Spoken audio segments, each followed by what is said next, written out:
What's good, YouTube? Cardfight King here, AQUA Life Baby. You already know how it is. So today I actually just wanted to give you, I'll be making two videos, but I wanted this one to be a double locals report. I forgot to do one, for Sunday, and, I'm doing the one for Monday as well. So this is going to be a double locals report, and then we're going to talk about set 12 and why I'm angry, and continue on the discussion about stagnation, at least within this game that pertains to certain clans such as Aqua Force and yada yada yada. So on Sunday, I went to Island Games in Virginia, Northern Virginia, Centerville. I For some reason I was just taking a more heavily serious competitive break, in a sense. Not really, but I am. But I've been playing Night Rose really hard, since I was able to complete the deck.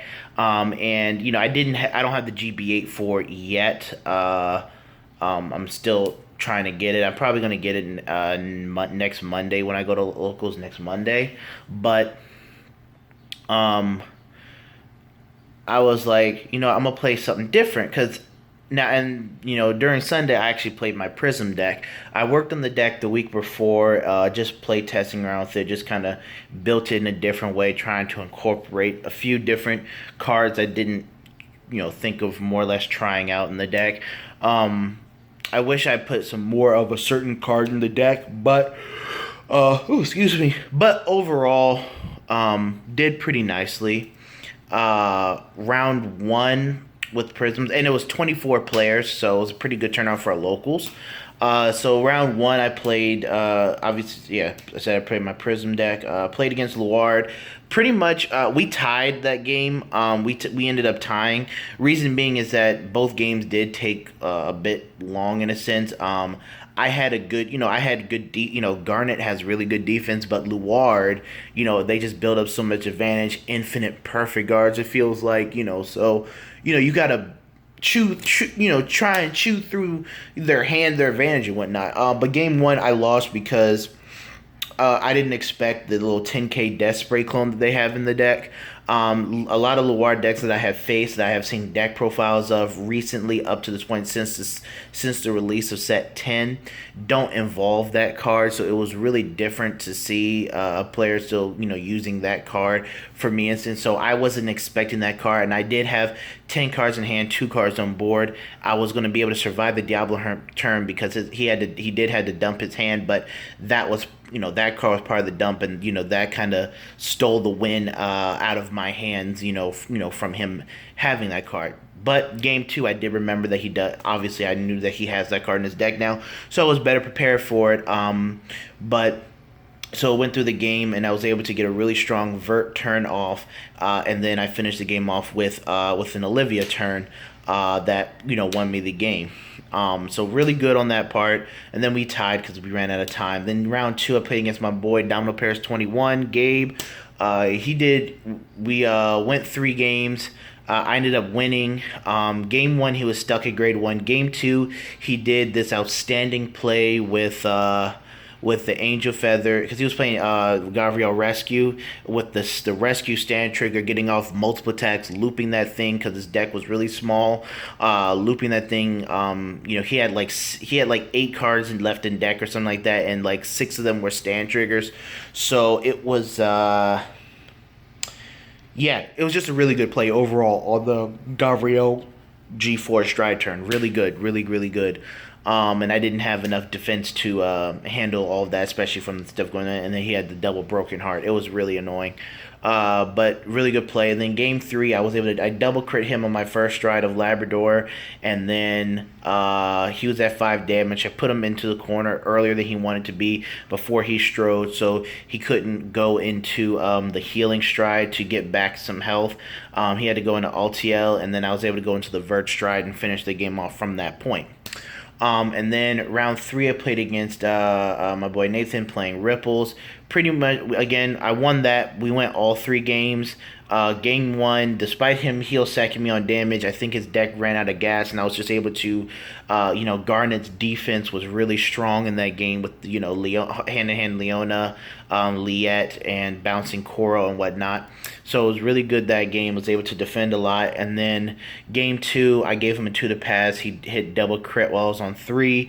And then game three, pretty much the same situation as game one without all of the sacking in a sense. I had a pretty good advantage from, turn 2 Celtic and then getting onto, I did do a first turn vert, which yielded some really good results. And so then I was able to go into Olivia to, and then I went to Olivia. He survived the Olivia turn, but then I was going to go into vert after his turn because I had enough in hand to survive. It had like 3 heal triggers in hand, a perfect guard, stride help. I was able to, I was going to be able to go into another vert turn and win the game. So there was that. Then final round, I played against Tachikaze's. He was great, stuck both games at 1 and then 2. And so I was, with Prisms being more or less a limit break focused deck, I was able to, easily maneuver my way around without relying on generation break, so to speak. So him being great stuck against Prisms in a sense hurt. And, obviously it's not his fault. When I played him last week, I got great stuck twice against him. It was, just, the reverse order this time around. So I ended up going 3-0-1. I got third place due to my other boy who also had the same record. His tiebreaker was better than mine because the Luard player I faced in round 1 lost in the final round. And his tiebreaker was just bad. So I ended up getting third out of 24. Not bad at all for Prisms. And then on Monday, yesterday, I played Chaos Breaker. I was talking with Don Paris 21, was just, because we were talking about Chaos a bit, and reading the GBA and everything, just got my Chaos engine started again. Just like, all right, I got to get back into some control. I got to get back into that mindset. I really enjoyed it. So I got some new sleeves picked up before. I made a bad decision before, but I recovered from that bad decision. Because I traded a photon away a while ago to get something, and then there was a photon that's been in the glass case for like ever. So I picked it up, finished, put my Chaos Breaker deck and some new sleeves back together. Decided to play it tonight or last night. Did pretty well with it. It was a smaller tournament. It's like 10 players, so we only had 3 rounds.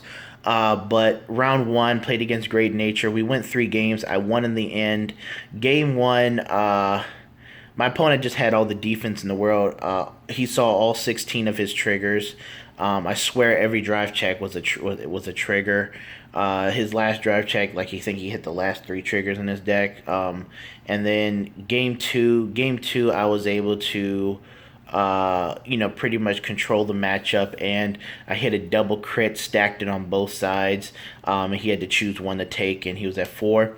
And then game three pretty much went the same way as game 2, but I was able to retire a bunch of his board at the end of his turn. He was at 5 damage. I went into the Link Joker GBH stride and pretty much won the game from that one. He had to call down 5 cards from his hand, and yeah.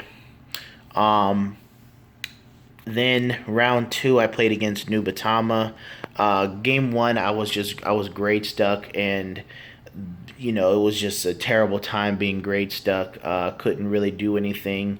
I lost my starter because of the bear, and then the grade 0 that on hit Soul Blast and kill a bound card. So things like that, I was disadvantaged from that point on, and I failed G assist, so wasn't happy. Then game 2, I lost that one because I just couldn't make any pushes. I did not, and the one thing I did not like, and one thing about Chaos is like if you don't draw into your grade twos to assist you in locking, then it's going to be really hard for you to get a lot of your abilities, especially if you're on Bringer. So being on Bringer is not a bad thing because you could generally ride into Chaos Breaker, but if you're on Bringer with low damage, like you ride him first and you're on low damage, the Nubatama Stride can get rid of a card on your board, so he was able to get rid of my Limit Break Enabler, so I couldn't, ride Chaos Breaker, and I didn't have another one in hand or a Colony Maker to call out another Limit Break Enabler, so I can play around that ability, in a sense. So, I was just disadvantaged at that point. I struggled to get any grade 2 at all. Like, I only saw 2 grade 2s out of my entire deck besides the one that I had to ride that game until, my final drive check, which was triple 2. The rest of my deck had the rest of my grade 2s and whatnot. It was just really, really, really bad, and I was stuck on Bringer the whole game. I damage checked like 3 of my Chaos Breakers. It was and then I drove checked the last one, which I would have been able to, because I was at 5. I would have been able to ride that one if I didn't drive check it. It was just an ugly game. I tried to survive in best I could, and I really couldn't. So there was that game. And then last round played against Shadow Paladins. Game 1. Game 1, he beat me. I was just, it was more like, just Luard, just playing around things, out advantaging, hitting.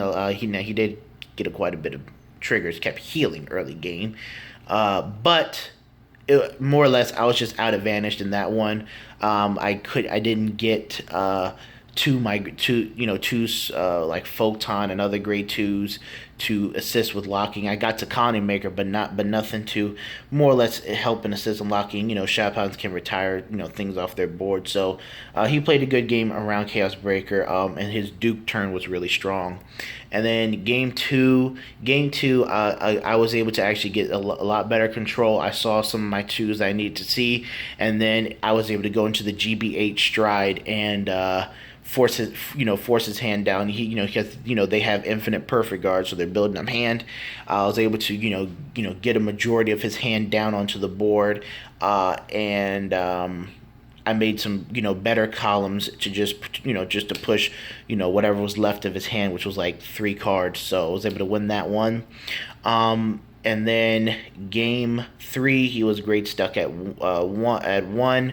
Failed G assist for his 2. And I just continued to put the pressure on him pretty much, from that point on until he eventually got to 2.